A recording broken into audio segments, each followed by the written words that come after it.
नमस्कार दोस्तों, स्वागत है आपका आपके YouTube चैनल सुपर टीच में।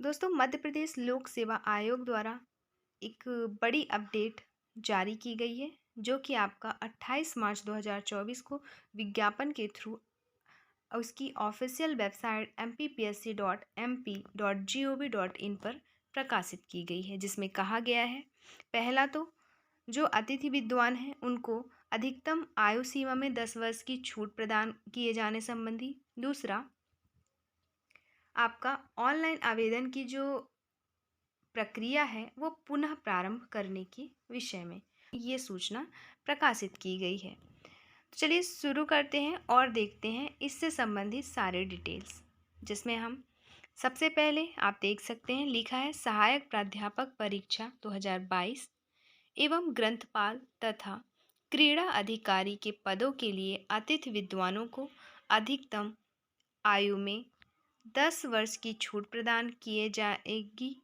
और समस्त अभ्यर्थियों हेतु ऑनलाइन आवेदन करने की प्रक्रिया पुनः प्रारंभ की जाएगी। और ये जो छूट है आपका आयु सीमा में, यह छूट सामान्य प्रशासन विभाग द्वारा निर्धारित अधिकतम आयु सीमा के अतिरिक्त होगी। ये 10 वर्षों की छूट इनके अनुक्रम में आयोग द्वारा जारी पृथक पृथक विज्ञापन 30/12/2022 में शासकीय महाविद्यालयों में रिक्त पदों के विरुद्ध कार्य करने वाले अतिथि विद्वानों को अधिकतम 10 वर्ष की आयु सीमा में छूट दी जाती है। अब हम देखेंगे कि आपका जो ऑनलाइन आवेदन की प्रक्रिया पुनः प्रारंभ की जा रही है, तो उसमें फीस की क्या शर्तें रखी गई है। तो देखिए, जैसे ऊपर दिया गया है, ऑनलाइन आवेदन हेतु सामान्य शुल्क जो होगा वो अनारक्षित वर्ग के लिए 500 रुपये होगा और आरक्षित वर्ग के लिए 250 रुपये होगा। फिर ऑनलाइन आवेदन की प्रारंभिक तिथि 5 अप्रैल 2024 और अंतिम तिथि 13 अप्रैल 2024 और त्रुटि सुधार की प्रारंभिक तिथि 8 अप्रैल 2024 और अंतिम तिथि 15 अप्रैल 2024 तक अगर आप आवेदन कर देते हैं तो आपको ये फीस पे करनी होगी। अनारक्षित वर्ग को 500 और आरक्षित वर्ग को 250। लेकिन अगर आप विलंब कर देते हैं, मतलब 15 तारीख के बाद आप आवेदन करते हैं और त्रुटि सुधार भी 22 तारीख तक करते हैं, जैसे इसमें दिया गया है कि अगर ऑनलाइन आवेदन की प्रारंभ तिथि 13 अप्रैल 2024 और अंतिम तिथि 20 अप्रैल 2024 और त्रुटि सुधार की तिथि 22 अप्रैल 2024 तक अगर आप आवेदन करते हैं तो आपको 3000 रुपये पे करने होंगे। एक्स्ट्रा सामान्य शुल्क के अतिरिक्त शुल्क है ये। सामान्य शुल्क जैसे आपका अनारक्षित के लिए 500, तो अतिरिक्त शुल्क आपका 3500 हो जाएगा। ऐसे ही आरक्षित के लिए 3250 रुपये। फिर अगर आप आवेदन 20 अप्रैल के बाद करते हैं और जो कि जिसकी अंतिम तिथि रखी गई 30 अप्रैल 2024, मतलब आप 20 अप्रैल से 30 अप्रैल के बीच में आवेदन करते हैं और त्रुटि सुधार की जो तिथि है 2 मई 2024, तो इन तारीखों में अगर आप आवेदन करते हैं तो आपको विलंब शुल्क जो है 25,000 रुपये पे करनी होगी। मतलब 25,000 रुपये आपको अतिरिक्त शुल्क, सामान्य शुल्क सामान्य वर्ग के लिए 500 अर्थात 25,500 और आरक्षित वर्ग के लिए 25,250 रुपये पे करनी होगी। ये डेट आप ध्यान से देख लें। फिर आगे दिया गया है समस्त अभ्यर्थियों के लिए अर्हता हेतु अंतिम तिथि 13 अप्रैल 2024 ही रहेगी।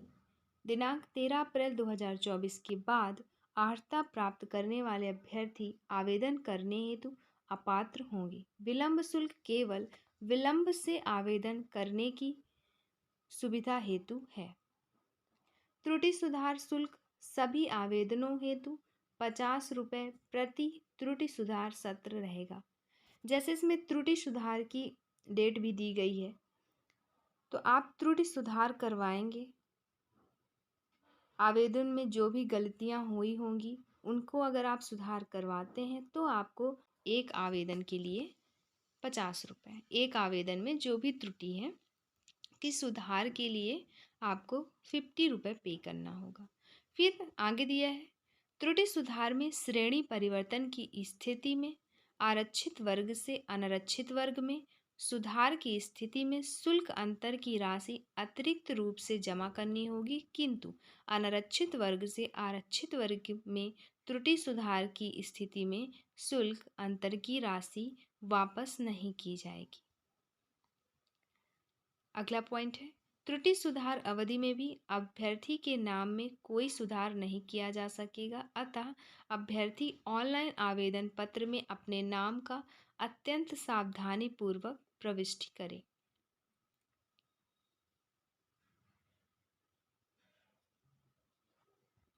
भले ही त्रुटि सुधार की डेट है, लेकिन वहाँ पे बाकी चीज़ें त्रुटि ठीक की जा सकेगी, लेकिन आपका नाम नहीं सुधारा जा सकेगा।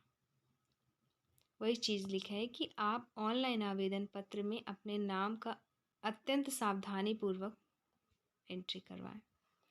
नोट करके दिया है, पूर्व में आवेदन कर चुके समस्त अभ्यर्थियों को पुनः आवेदन करने की आवश्यकता नहीं है।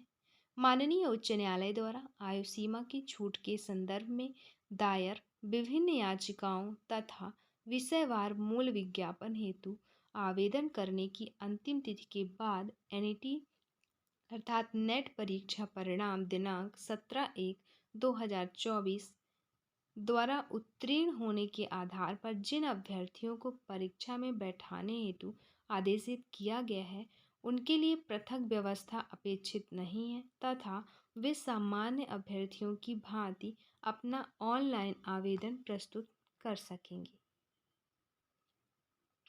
बाकी इस भर्ती से संबंधित बाकी जो भी चीज़ें हैं वो यथावत रहेंगी, बाकी चीज़ें सब सेम रहेंगी। सिर्फ इतनी अपडेट आई है जो हमने इस वीडियो में देख लिया है।